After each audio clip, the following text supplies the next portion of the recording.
Bienvenidos a Personajes, una sesión en donde invitamos a las personas que se destacan por su trabajo en la red. Hoy hemos traído a Eric Kirby. Ustedes lo van a ver en un momento a mi derecha.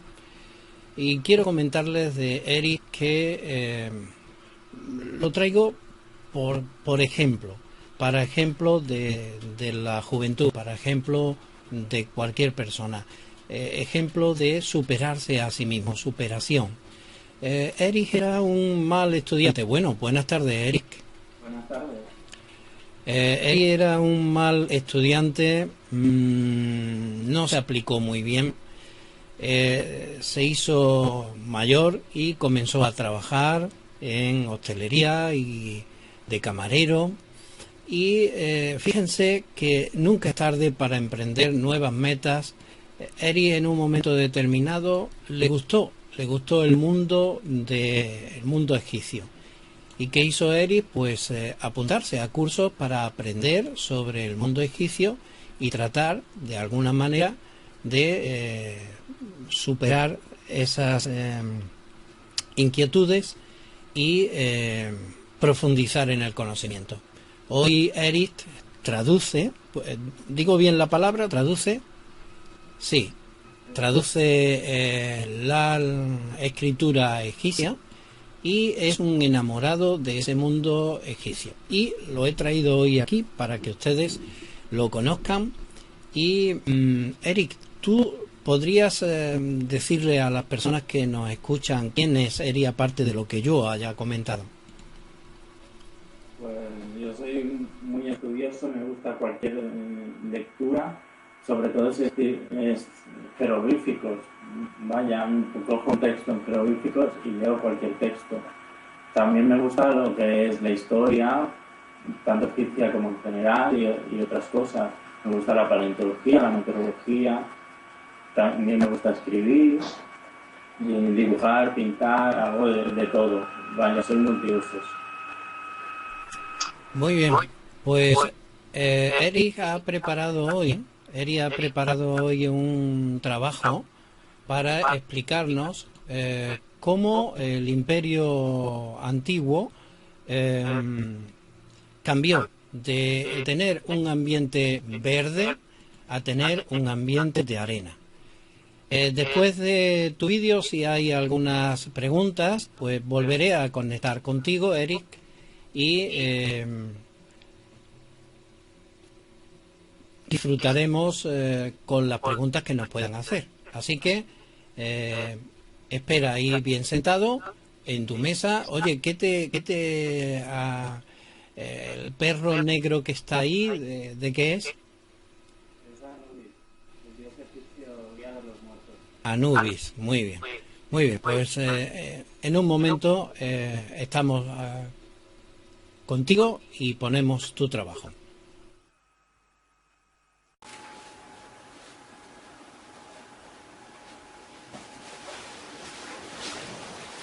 Hola amigos, en este nuevo programa nos trasladaremos al Valle del Nilo a desvelar todo lo que sabemos de la antigua civilización egipcia, enigma, cuestiones sin resolver, sociedad, jeroglíficos, historias y secretos. Naveguen conmigo en la barca solar de los misterios del antiguo egipcio y recordad, la historia no es como nos han contado.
El Imperio Antiguo, o Reino Antiguo, fue un gran paso de modernización y consolidación que vino desde el periodo protodinástico.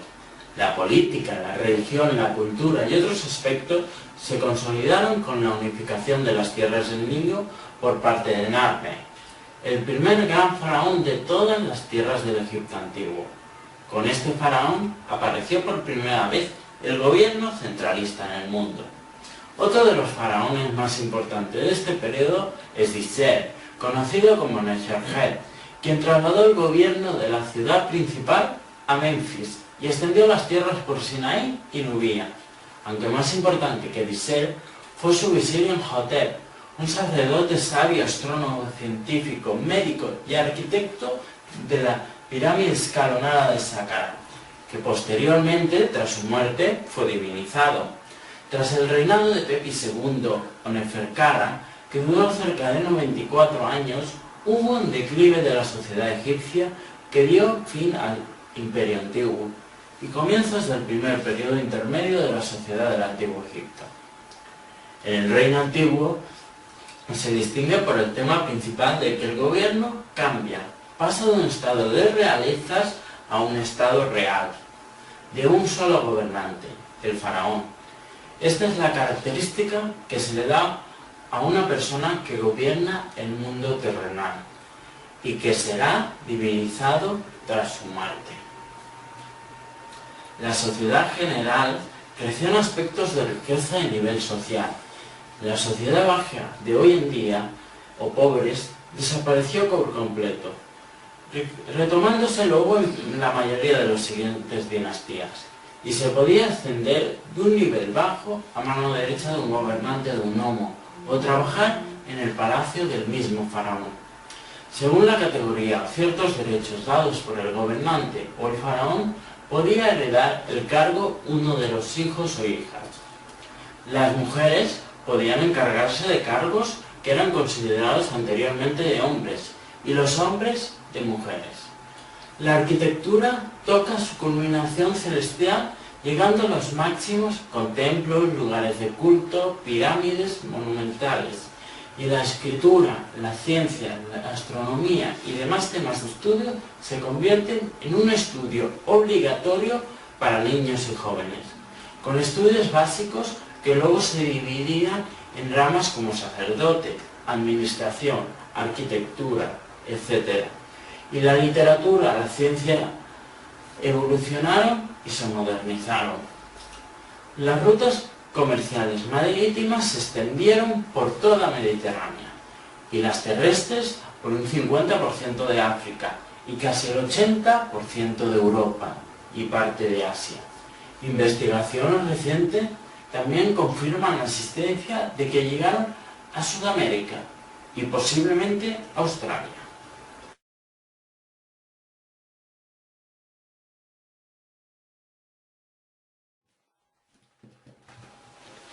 Tras el reinado de Pepi II, como dijimos de 94 años, hay un declive en el poder y en la sociedad egipcia. Se habla mucho de conspiraciones contra el faraón Pepi II, seguidas de anteriores conspiraciones a los anteriores faraones. Según las investigaciones de las inscripciones que nos explican las ciertas conspiraciones que había por el poder y la sucesión del legado del faraón, muchos de los historiadores arqueólogos han llegado a la conclusión de que tras la muerte del último faraón, Egipto se hundió en una guerra por la sucesión y el poder, según investigadores, producida por varios bandos de gobernantes y altos cargos del gobierno. También las inscripciones describen una caída de la economía general de Egipto, la hambruna, la sequía que padecían estas tierras. ¿Pero fue esto lo que realmente pasó? ¿O hay algo más detrás de estas posibles conspiraciones? ¿Podría haber sido saqueadores los que, aprovechándose de una causa mayor, hicieron tambalear el gran imperio egipcio que se había forjado anteriormente? ¿Cabe la remota posibilidad de que algo más poderoso que el poder de los faraones hundiera a Egipto en el mayor caos de la historia? ¿Podría ser que este poderoso poder no fuera humano?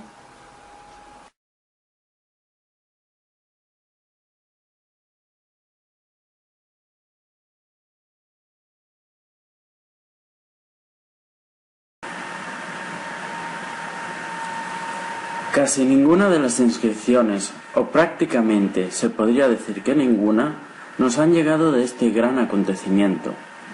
Muy poco o nada sabemos de lo que amenazó al invencible imperio, pero de las pocas inscripciones que tenemos nos dejan un recuerdo imborrable de la mente de los antiguos egipcios. Diferentes egiptólogos y arqueólogos han intentado desvelar este gran apocalipsis que fulminó a el más grande de los imperios. Según investigaciones en el estudio de las inscripciones, se puede llegar a la conclusión de que este cambio se provocó en un máximo de 200 años después, posiblemente de la muerte de Pepi II, aunque es posible que empezara antes. Más tarde, en 1989, se encontró una tumba en el Mojala, al sur de Tebas. Pertenecía a Anjetifi, un gobernante de la cuarta dinastía del Imperio Intermedio que vivía después del final del Imperio Antiguo. En las inscripciones se nos revela lo que pasó, que según los egiptólogos oficiales no es más que la típica retórica egipcia unida a la exageración. Pero no son exageraciones, ya que describe los acontecimientos, o para así llamarlo, la vida cotidiana, que presentaba Egipto en un determinado tiempo.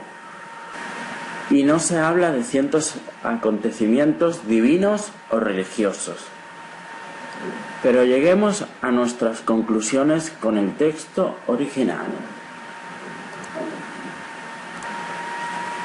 Yo estaba en duelo por mi trono. Los de palacio estaban en dolor, porque Hapi no había llegado a tiempo. En un periodo de 7 años fue escasa graín, Kernel se secó, cada hombre robaba a su hermano, los niños lloraban, el corazón de la vieja era necesitado, los templos fueron cerrados, los santuarios cubiertos con polvo, todo el mundo estaba en peligro.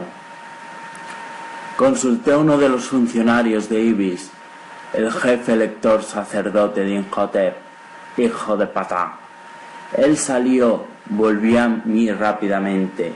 Él quisiera saber el flujo de Hapi. Todo el alto egipcio estaba muriendo de hambre y la gente devoraba a sus hijos. Pero yo no permití que nadie muriese de hambre en este nomo. La ciudad entera había llegado a ser como langostas, yendo río arriba y río abajo en busca de comida. Pero yo nunca permití que nadie tuviese la necesidad de ir de este nomo a otro. Soy un héroe sin igual. Yo enterré a los muertos y alimenté a los vivos, a cualquier lugar que fui en esta sequía que ocurrió. Cerré todos los campos y montículos de la ciudad y de las afueras de esta, no permitiendo que sus aguas inundasen a todos, como hace un respetado ciudadano para que su familia pueda sobrevivir. Cuando sucedió que la cebada del Alto Egipto se le dio a la ciudad, yo la transporté en numerosas ocasiones. Yo di un montón de blanca cebada del Alto Egipto y un montón de cebada gemí a la medida para cada hombre de acuerdo a sus necesidades. Yo alimenté Imiotru durante los años de miseria. Aunque 400 hombres estaban en apuros por sus casas, no me apoderé de la hija del hombre ni de su campo. Conseguí 10 rebaños de cabras con pastores para cada rebaño. Conseguí 2 rebaños de ganado y 1 de asnos. Yo conseguí todo tipo de ganado menor. Construí un barco de 50 codos y otro de 30. Di fedada al Alto Egipto desde Iuni a Jefat, desde que Imhotri hubiese sido provista. Mientras los tebanos viajaban río arriba y río abajo, yo nunca permití que Imhotri viajara río arriba y río abajo hacia otro nomo.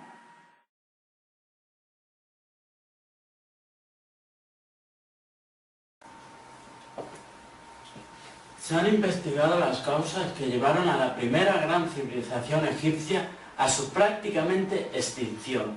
¿Y por qué hubo una época oscura de unos 200 años tras esta desaparición? En mi opinión, el final del Imperio Antiguo es un conjunto de circunstancias que llevaron al desorden y finalmente la desaparición de este poderoso imperio que se había forjado. Varios egiptólogos han puesto la hipótesis de que el nivel del Nilo había de haber descendido un mínimo de un 30% de su capacidad. No se suministraría agua a los cultivos y el nivel del agua caería en picado, sequía y hambruna. Pero para que estas hipótesis fueran aceptadas, debía de haber pruebas de ello. Para ello se han investigado las subidas y bajadas del nivel del Gran Río, pero no había tales datos o no se habían encontrado que perteneciera a esta época. Para ello hay que trasladarse al siglo VII después de Cristo, cuando los árabes conquistaron estas tierras. Los árabes medían cada año el nivel del agua con esta columna, donde dejaban pasar el agua. Aquí se encuentran datos de más de 1000 años. Se encuentran unos datos muy precisos. Cada 200 años se producía una bajada brusca del nivel, o no había crecida. Si la crecida era de 1 o 2 metros inferiores, habría sequía y hambruna, debilitando el poder y el país del Nilo. Una de las consecuencias que aprovechó Napoleón para ganar y aprovecharse de estas tierras. Pero lo que no cuadraba era que la sequía había durado unos años, pero no 200 años. ¿Qué pudo afectar tanto al Nilo?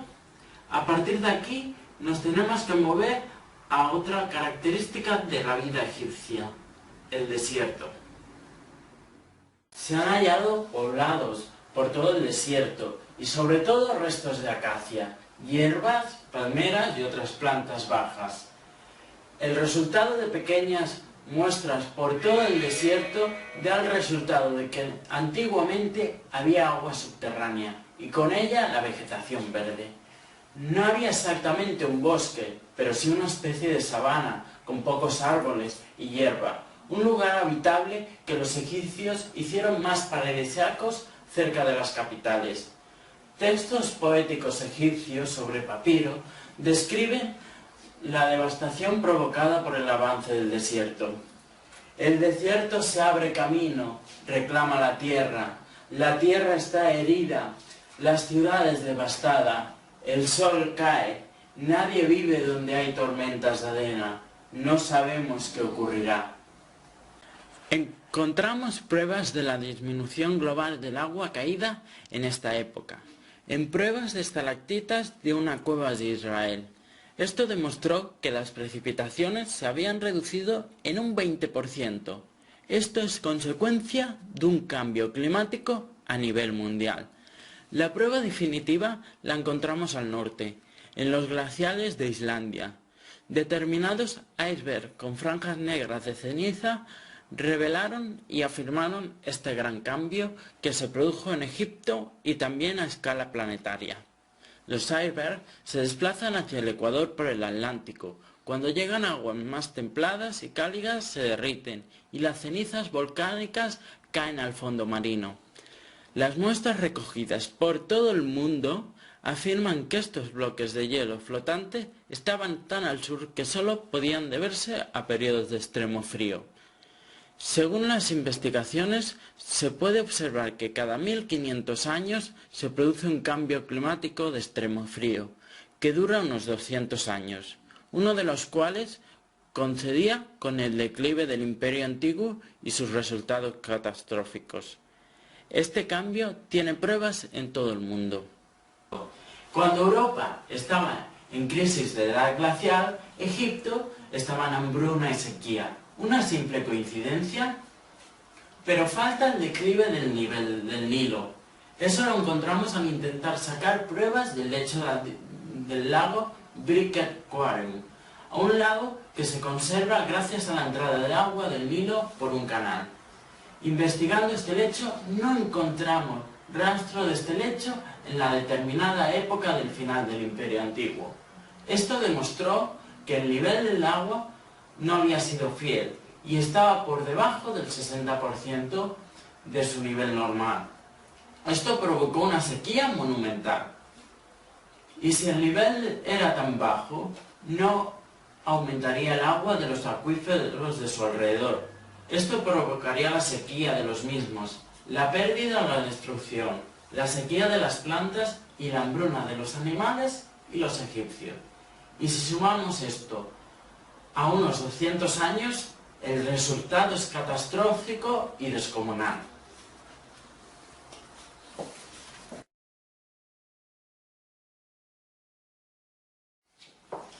Según estas hipótesis afirmadas, en el Imperio Antiguo el terreno del desierto era menor y la vegetación tenía mayor esplendor y se extendía por grandes áreas. En los templos, palacios y distintos monumentos se extendía gran vegetación y jardines de ensueño, casi todos con acceso general a la mayoría de los egipcios.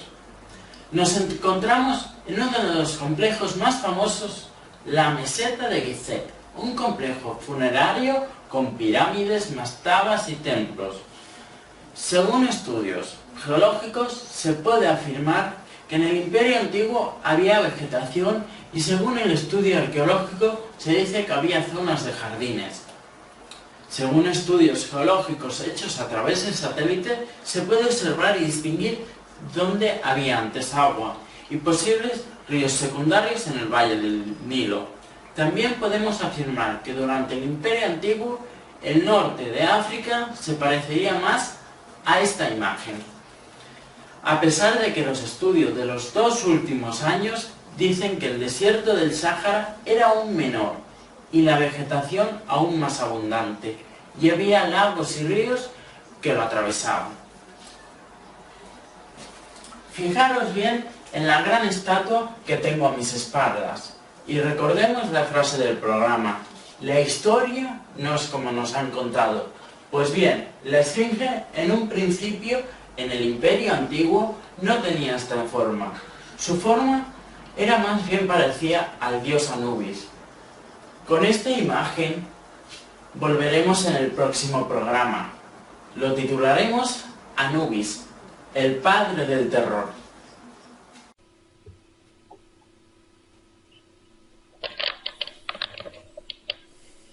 Decía que el próximo programa que haga Eric será sobre Anubis.